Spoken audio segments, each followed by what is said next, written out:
Bueno, ya hemos hecho una digresión, ya conocemos un poco de historia de la fotovoltaica en España, ya sabemos un poquito de cómo son las instalaciones de enlace que unen los suministros con la distribuidora. Vamos a lo que hemos venido aquí, vamos a calcular la instalación de autoconsumo, ya que tenemos las bases. Bueno, ¿en qué consiste esto? Antes, como he dicho, las ventas red tan solo interesaba saber dónde estaban las placas, cómo se ponían, de qué forma se ponían y cuánto iban a generar. Cuanto más mejor, porque cuanto más generase, más prima iba a tener. Ahora no, ahora cambia la política, ahora hay que ser más ingeniero que antes. Ahora ya no solo tienes que conocer eso, además mejor todavía, sino que tienes que conocer cómo son los consumos. ¿Y qué es lo que sucede con los autoconsumos? Y en especial en las viviendas, o muy especialmente en las viviendas. Quizás en los comercios y las industrias sea un poquito más sencillo, pero en las viviendas es algo realmente difícil. Pues sucede esto, que los consumos se producen pues, cuando estamos en casa, o cuando tenemos algún equipo programado y este se enciende. Por la noche poco, hay encendidos que pueden ser de mantenimiento de un termoeléctrico, en esta casa en concreto es un termoeléctrico, y este gráfico lo saqué gracias a un analizador de redes, que estuvo puesto en una vivienda. Pues se ve que a las 8 menos 8 se enciende algo en esta vivienda y está hasta las 10:30. Creo que era una bomba de riego, porque esto es un campo, que además coincidía con picos, que es cuando se levanta la familia. Luego al mediodía vienen, pero poco, y sobre todo están por la noche, a partir de casi las 9 de la noche, que es cuando son los picos más grandes. De hecho, esta es una curva muy típica en las viviendas. Quizás no tanto esta parte inicial de consumos por la mañana, pero sí un repunte por la mañana, algo al mediodía y sobre todo por la tarde-noche. Esto es los consumos. ¿Y cómo es la generación? Pues tenemos una herramienta muy buena aquí en Europa, que es el PV-GIS, y gracias a esa herramienta podemos predecir con bastante precisión cuál va a ser la producción de una instalación solar. Además la podemos desorientar, poner en la posición que queramos, inclinación, y nos va a dar qué generación va a tener esa instalación. Pues vemos aquí, esto es un pequeño ejemplo en el que ponemos a trabajar el PV-GIS y le decimos que tiene una instalación de 2,2 kilovatios. Y esa instalación, pues como es fotovoltaica, pues por la mañana sale el sol, va hacia arriba, mediodía y se pone. Como se ve, esta instalación, o sea, esta generación no tiene nada que ver con los consumos.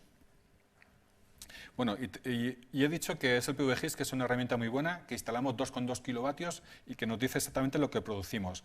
Pero ¿qué está sucediendo? 2,2 kilovatios y estamos viendo aquí en el gráfico que cuando más produce es 1,1. ¿Está funcionando bien esta herramienta o de qué estamos hablando? Instalamos 2 kilovatios y tan solo nos dan la mitad. ¿Esto por qué es? Bueno, pues es por lo siguiente. En concreto, este ejemplo se ha hecho para Elche y es una instalación que sí que se orienta perfectamente hacia el sur, que es 0 grados, y la inclinación, bueno, pues la que tiene el tejado de la vivienda, que es 17 grados, que es algo típico también en esta zona. Lo único es que está pensada para el mes de diciembre, es decir, hemos hecho esta simulación para el mes de diciembre. En el mes de diciembre el sol va muy bajo y estas placas no están muy inclinadas. Por tanto, del dato del PV-GIS obtenemos que la generación de 1000, que sería el máximo, son 562 como término medio y 777 como término máximo. Es decir, que en una instalación solar fotovoltaica de término medio, en diciembre, con esas características concretas de este ejemplo, tenemos la mitad de potencia de lo que tenemos instalado.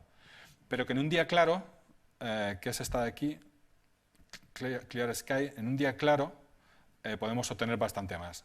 Es decir, que como término medio esto, y como punta esto, puede ser superior, porque todo esto es variable, y esto habla de medias que se cumplen, pero que puede haber momentos muy buenos en que tengamos algo superior. Lo dicho, esto era en invierno y muy poco inclinadas, 17 grados, es decir, bastante planas. Sin embargo, la potencia de esta herramienta, si levantamos las placas, las levantamos, las ponemos a 45 grados, ¿y qué nos sucede? Que donde eran 500 y pico ahora son 700, y donde eran 700 ahora ya es incluso algo más de 1000 en pico. Es decir, que una misma placa posicionado de una manera distinta nos da una producción distinta. Todo esto hay que saberlo. Pero lo tenemos muy fácil gracias a esta herramienta. Esta herramienta nos va a predecir con bastante certeza cómo va a funcionar esa instalación a nivel de generación.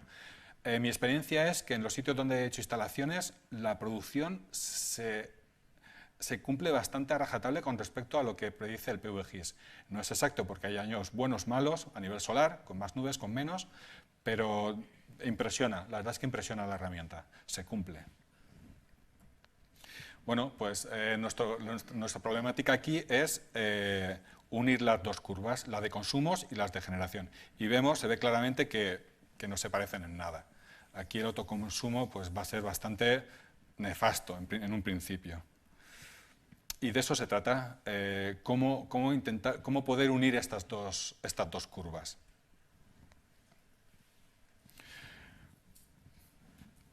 Vamos a un ejemplo. Nos llega un cliente que quiere autoconsumo. Es una vivienda. ¿Qué tenemos que hacer? Pues tenemos que intentar hallar para esa vivienda cuáles son sus consumos y para ese emplazamiento de esa vivienda cuál es su generación.